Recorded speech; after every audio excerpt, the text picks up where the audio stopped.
સુરતના એક હીરા વેપારીએ એક અદ્ભુત હીરો બનાવ્યો છે, જેના પર અમેરિકાના નવા ચૂંટાયેલા રાષ્ટ્રપતિ ડોનાલ્ડ ટ્રમ્પનો ચહેરો કોતરેલો છે. આ હીરાને કાપવામાં 60 દિવસની મહેનત લાગી છે અને 5 કુશળ કારીગરોએ આ કામગીરી કરી છે. ત્યારે આ હીરાની કિંમત લાખોમાં હોવાનું કહેવામાં આવી રહ્યું છે. મળતી માહિતી મુજબ સુરતના હીરા વેપારીની કંપનીએ આ અનોખો હીરો તૈયાર કર્યો છે. આ હીરો લેબગ્રોન ડાયમંડ છે, જેને ડોનાલ્ડ ટ્રમ્પના ચહેરાના આકારમાં કોતરવામાં આવ્યો છે. હીરાને તેને આકાર આપવો એ ખૂબ જ મુશ્કેલ કામ છે. તેમાં ખૂબ ધ્યાન અને સાવધાની જરૂરી છે. એટલા માટે તેમની કંપનીના 5 કારીગરોએ આ એક હીરાને કોતરવામાં સખત મહેનત કરી અને લગભગ 60 દિવસ પછી આ પરિણામ સામે આવ્યું છે. આ હીરાની કિંમત હાલમાં આંતરરાષ્ટ્રીય બજારમાં $10,000 અમેરિકી હોવાનું કહેવાય છે. ડાયમંડ તૈયાર કરવામાં આવે છે અને પાછળનો ઉદ્દેશ્ય શું છે?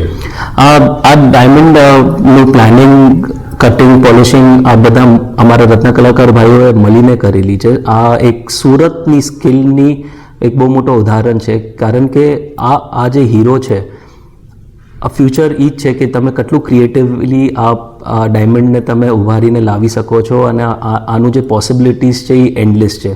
આ હીરો એનો એક ઉદાહરણ છે, કેમ કે તમે જોઈ શકો છો કે જે આપણો પ્રેસિડેન્ટ ટ્રમ્પ છે એમનો જે ફેસનો શેપ છે એ એક્ઝેક્ટલી અમે એને રિપ્રેઝેન્ટ કરીને લાવી શક્યા છે આ ડાયમંડના માધ્યમથી.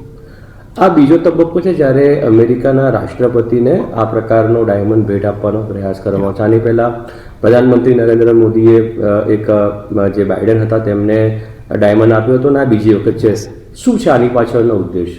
આપણો જે પહેલો હીરો જે આપણા પ્રધાનમંત્રીએ ત્યાંના રાષ્ટ્રપતિને આપ્યો હતો તે 7.5 કેરેટનો હીરો હતો, જે આપણે 75 વર્ષના ઇન્ડિપેન્ડન્સને રિપ્રેઝેન્ટ કરતો હતો. તે આપણી ઇન્ડિયાની તાકાત બતાવવા માટે હતો કે જો આપણે ઇન્ડિયામાં ગ્રો કરે, completely make in India hero આપણે વ્હાઇટ હાઉસમાં આપેલો હતો. આજનો હવે જે આ હીરો આપીએ છીએ આપણા ફ્યુચર માટેનું રેપ્રેઝન્ટેશન બતાવવા માંગીએ છીએ કે આપણે જે લેબ્રો ઇન્ડસ્ટ્રીમાં જે આપણા રત્ન કલાકાર ભાઈઓ છે સુરતના, એ ક્રિએટિવલી શું નથી કરી શકતા, એ તમે એમને જે ટાસ્ક આપો છો એ પૂરો પાડી શકે છે. આટલા ક્રિએટિવલી, આટલા સ્કિલફુલી આવો બ્યુટિફુલ હીરો બનાવી શકે છે અને આ એક રેપ્રેઝન્ટેશન છે ઇન્ડિયા અને યુએસના રિલેશનનો.